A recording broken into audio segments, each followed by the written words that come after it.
If you're a fan of humorous writing and you like your protagonist to be anthropomorphized animals, then today's book just might be for you. Today I will be reviewing Squirrel Seeks Chipmunk by David Sedaris.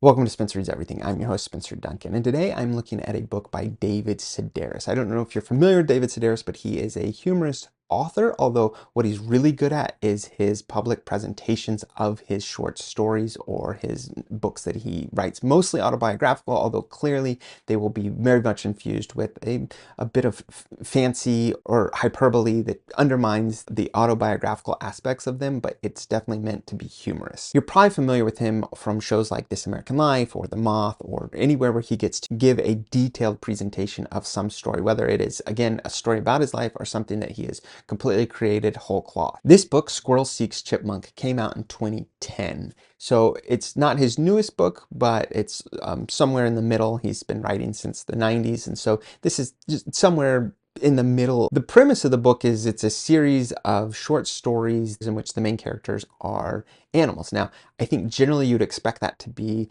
a bit childish, but actually he deals with a lot of adult themes, obviously dealing with growing up, having children, being in relationships, but on top of that, he deals with a fair amount of tragedy, and he tries to use the animal aspect to make it a little more humorous and a little easier to connect to. This isn't his only work in which he heavily relies on animals or some kind of personified object to tell a story, but it is his only book that I'm aware of where it's exclusively anthropomorphized animals. David Sedaris calls himself a humorist, not a comedian, even though if you really want to enjoy these, I highly recommend that you do the audiobooks and you hear him presenting these. Actually, this one, he's not the only one that presents, although I believe he's the only author for these books. In his audiobook, he also has other people that help read them as well to try and give different voices, because it's not one continuous story, but a series of short stories. And so I think he's just trying to give the impression that this is about a variety of different animals that have a variety of different issues. So who is this book for? Well, you have to be into humor and you have to be interested in his approach. I think this is pretty unique for him.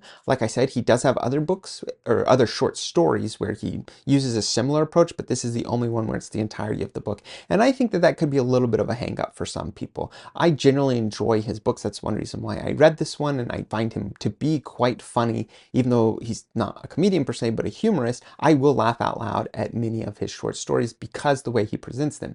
I actually did not find myself doing that a ton in this one. I don't think this would be the first one of his books that I would recommend for anyone that is curious about David Sedaris. I would recommend going back to one of his more famous books like Me Talk Pretty One Day, or Let's Explore Diabetes with Owls, or one of his more recent ones like Happy Go Lucky or Pretty Ugly, which just came out. I would honestly have to put this at the lower end of ones that I would recommend for him. There are some other ones that I would also put down there at the lower end of my recommendation spectrum. But that being said, even this one still has its moments. Even this one is still entertaining, and his approach is always something worth exploring. If you want something that's a little innovative and something that's a little different, I would recommend this to someone that has already listened to some of David Sedaris' stuff and they think they just want something a little different. This would be exactly that. And I do think that it's worth the read for that reason. But I am very much interested in what other people have to say about this book, and especially where it fits within the larger works of David Sedaris or in the larger work of other humorists that are similar to David Sedaris. Don't forget to like, subscribe, turn on those notifications, and until next time, keep those pages turning.